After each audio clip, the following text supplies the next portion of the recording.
Let me tell you something nobody tells you when you start a company. The thing that will hurt you most, the thing that will genuinely stop you in your tracks and make you question everything you thought you knew about people, will not be a bad investor. It will not be a product that fails.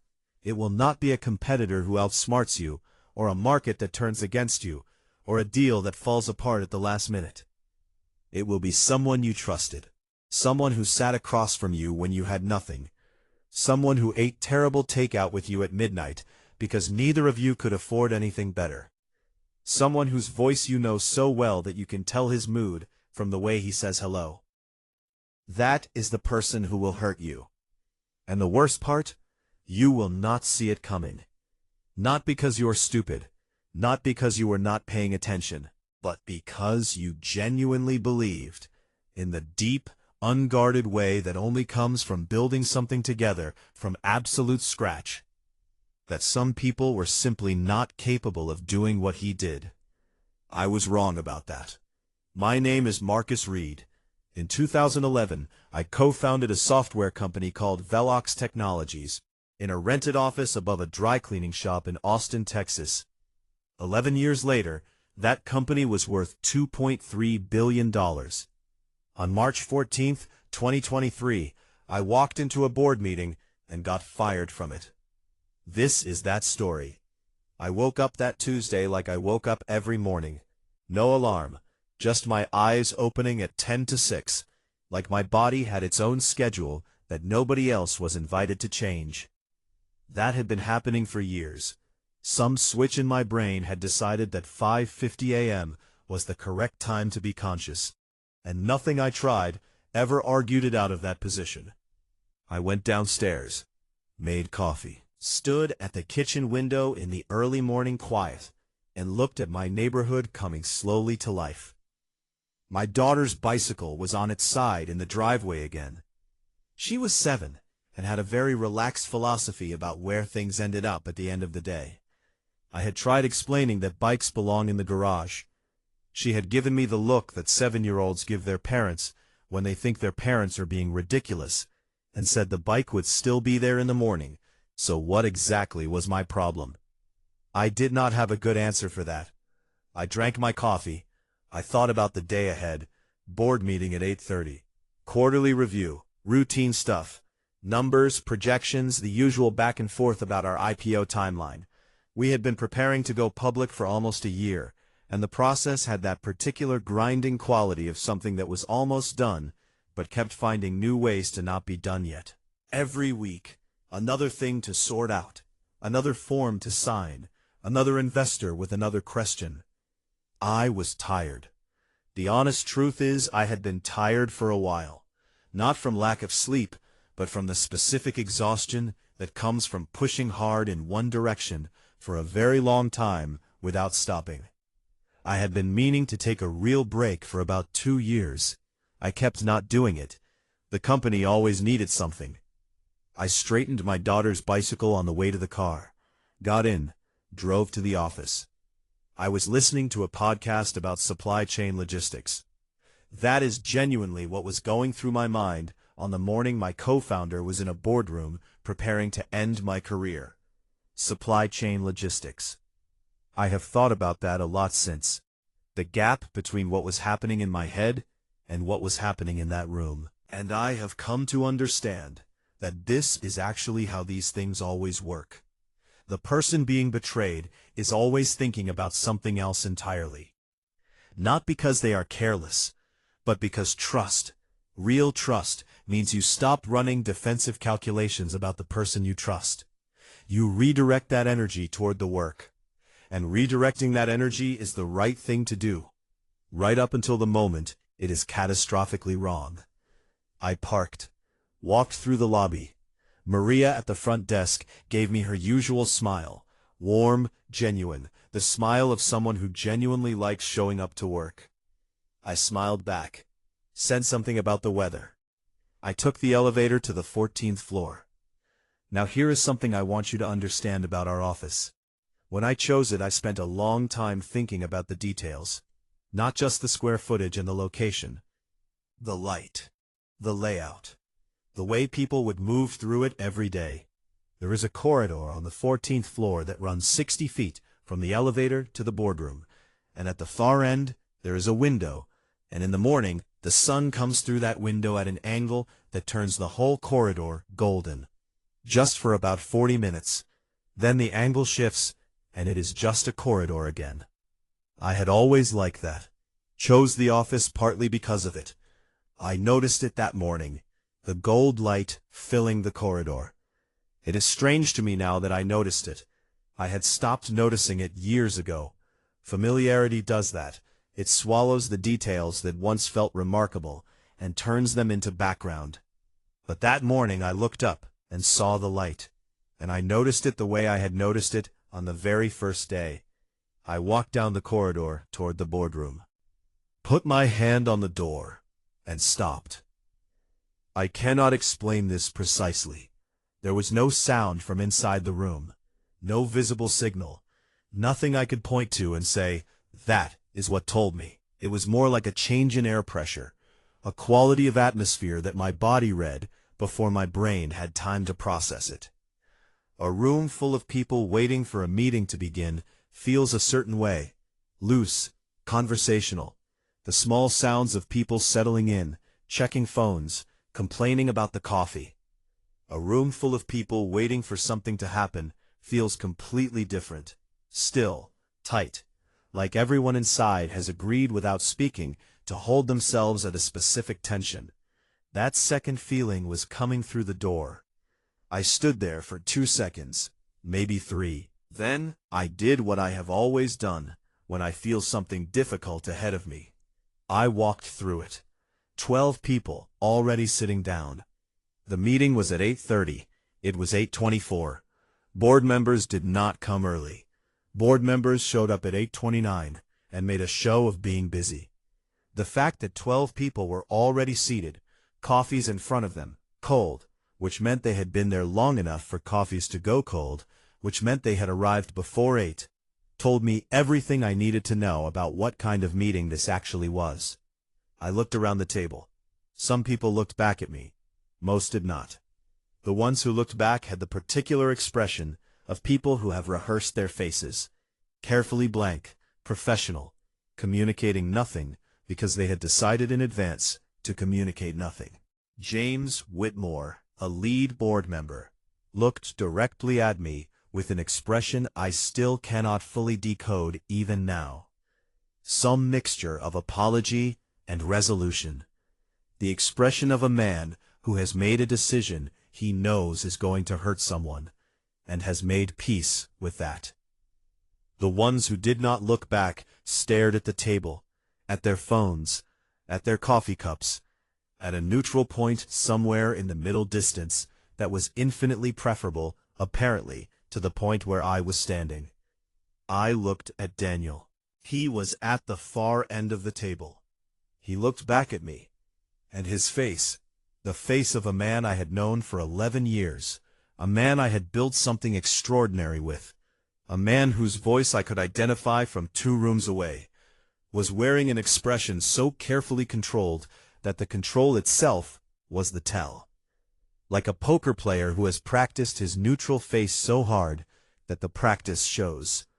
He was managing something, working hard not to show it. The effort was visible to me in the way that certain things are only visible to people who know you well enough to see through the performance. I looked at him for exactly long enough to confirm what I already knew.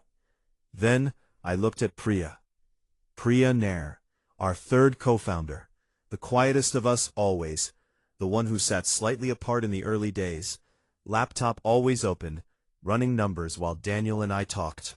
People underestimated Priya constantly and consistently, and she had never once, in 11 years, seemed bothered by it. I had sometimes thought that she found it useful. She was looking at a document when I came in. As I settled into my seat, she looked up. Our eyes met. 3 seconds, maybe 4. Her expression stopped me.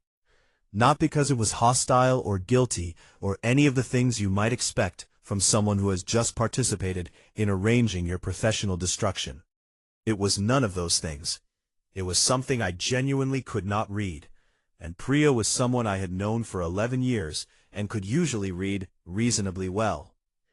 It was like looking at a person who was thinking 5 things simultaneously and had chosen to show none of them. Complete interior privacy. A closed door with the lights on inside. I filed it. Sat down. The room was very quiet. Then James cleared his throat. "Marcus, thank you for coming in. To my own board meeting, in my own company, in the building I chose because of the light in the corridor." "James," I said.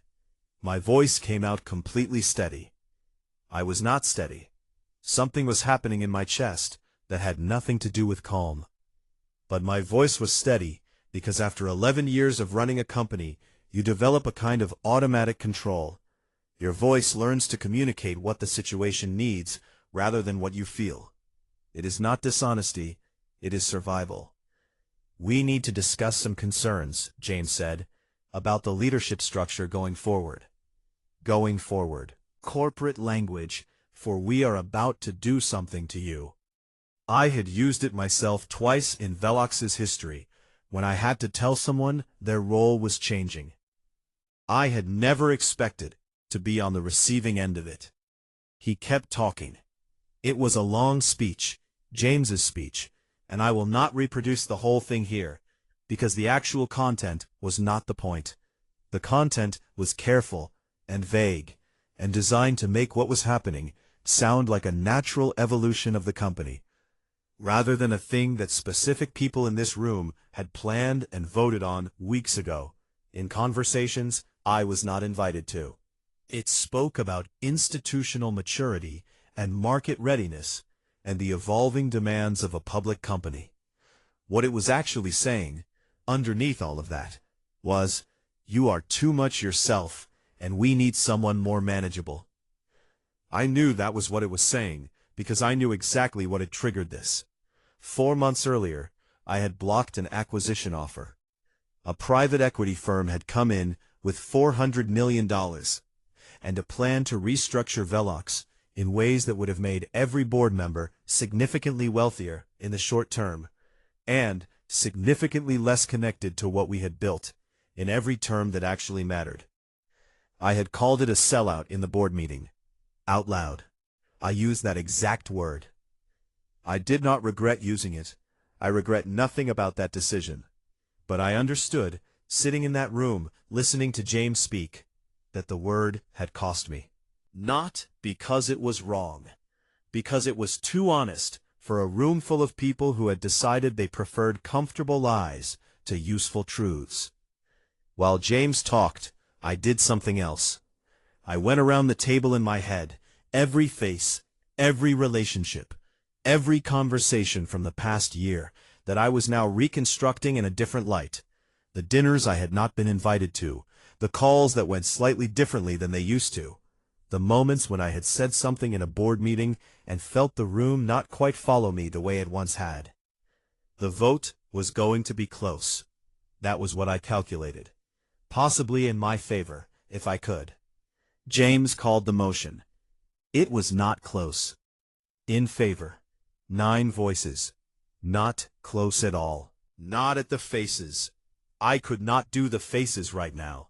The faces would cost me something I could not spend in this room at this moment. I looked at the wood grain of the table, and I breathed, and I let the number settle into me. 9. Out of 12 votes, 2/3 of the room. Not a squeaky majority or a narrow win that might have been argued. A decisive, organized, pre-planned landslide. This had not been assembled in the days before this meeting. This had been assembled over months, in rooms I was not in, over dinners I was not invited to, in the particular patient political way that Daniel Cross, who was not good at many things, but was extraordinarily good at making powerful people feel that their interests and his interests were the same interests, was better at than almost anyone I had ever met. I said opposed. My voice came out clear. 1 voice against 9 is not a meaningful vote. It was a record. A line in the minutes. Marcus Reed voted against his own removal. That was all it could be. Then, abstentions. 2 voices. I looked up. I had expected 1 abstention. I had expected Priya, because Priya always operated on a different frequency from the rest of us, and I could never predict her completely. But 2. The second was Robert Chen, an institutional investor, whose reasoning I still do not understand. His abstention did not change anything. The math was already decided, but it sat in my mind as an unexplained thing, a small mystery in the wreckage of a larger one, and unexplained things bother me the way a loose thread bothers someone who cannot stop pulling at it. And Priya, her voice on the abstention was the same as always, quiet, certain, finished, like she had made her decision a long time ago and was simply reporting it now. Not yes, not no, something else. James announced the result. Then Daniel spoke, and I want to be careful here about how I tell this part, because I have told it in my head many times in versions that make Daniel sound like a villain delivering a villain's speech, and that is not accurate, and accuracy matters to me more than a satisfying story. This isn't personal, Marcus, he said. His voice was even. Rehearsed, I thought. Not fake, but prepared. He had known he would have to say something, and he had prepared something. The company needs. I know what the company needs, I said. That was all. I did not raise my voice. I said 7 words that were simply and completely true, and left them in the room. Then I stood up. I picked up my coffee, walked to the window. I am not entirely sure why I did that. Some instinct, some need to put physical space between myself and the table before I could think clearly. Some desire to look at something that was not a face in that room. The Austin skyline, the city I had watched change for 11 years, the buildings that had gone up while VELOX was growing. The way a city looks different when you have a personal relationship with its timeline. When you can point to a building and remember what was there before. When you can feel the years in the skyline the way you feel them in your own face in a photograph. I had built something here. Something that had not existed before. 3 people sat around a folding table in an office above a dry cleaning shop and decided to try. I stood at that window, and I let myself feel the full weight of what was happening for exactly the amount of time I could afford to feel it, which was about 30 seconds. And then I set the coffee down, buttoned my jacket, and walked to the door. "Thank you for the meeting," I said. I heard a few people shift in their seats. Somebody started to say something. I did not wait to hear what it was. I pulled the door open, walked out, pulled it closed behind me. The click of the latch was the smallest sound, but in that particular silence, it was the loudest thing I had ever heard. 60 feet back down the corridor, the morning light was still coming through the window at the far end. Still doing the thing I had always liked about it. I walked through it without looking at it this time. I passed 2 engineers talking by the printer, who went slightly quiet as I walked by, because news travels fast in a building where people are connected, and I imagine it was already moving. I smiled at them. The specific smile that says, "Everything is fine, nothing to see here, please go back to whatever you were doing." I have smiled that smile in harder moments than this one, and I gave it everything I had. I took the elevator down, crossed the lobby. Maria said something. I responded. I do not remember what, and walked through the glass doors into the Austin morning. Got in my car. Sat there. Did not start the engine for a long time. Let me be honest with you about what happened in that car, because I think the honest version matters more than the version where I immediately start plotting my comeback like some kind of genius in a movie. I sat there, and I felt absolutely terrible. Not sad exactly, not angry exactly. Something that was both of those things, and also something else. A kind of specific, particular personal pain that I did not have a good word for. The pain of being reduced, of being the person that decisions get made about, rather than the person making them. Of sitting in a room that exists because of you, and having the people in it decide collectively that you no longer belong there. And underneath that, the part I am less comfortable admitting, was the question that every person who has been publicly knocked down has to face whether they want to or not. What if they are right? What if Daniel's case had merit? What if the company really did need something different now?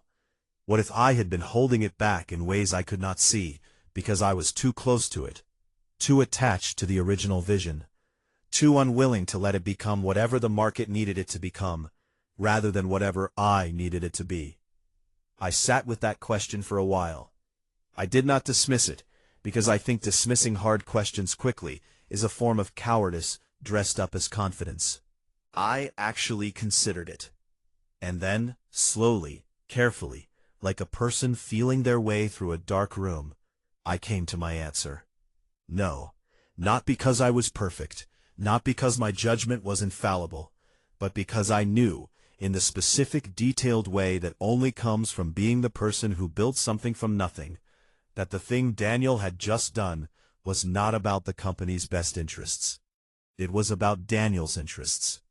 It was about a private equity deal that would have made a lot of people in that room a lot of money quickly.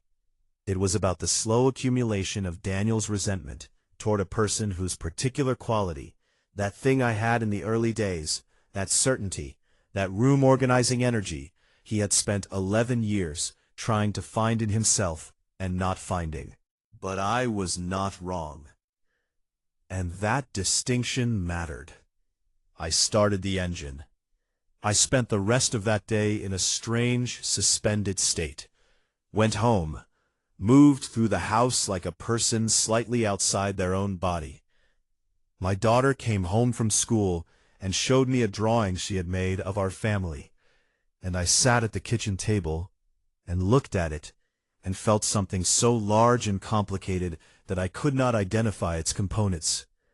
I made her dinner, ate almost none of mine, read to her at bedtime, 3 books, her usual demand, and sat with her in the dark after she fell asleep, just listening to her breathe and letting the simplicity of that be the only thing in my head for a few minutes. Then I went to my office. I poured a glass of whiskey, did not drink it, and I opened the filing cabinet. Now here is something I need to tell you about a woman named Sandra Voss.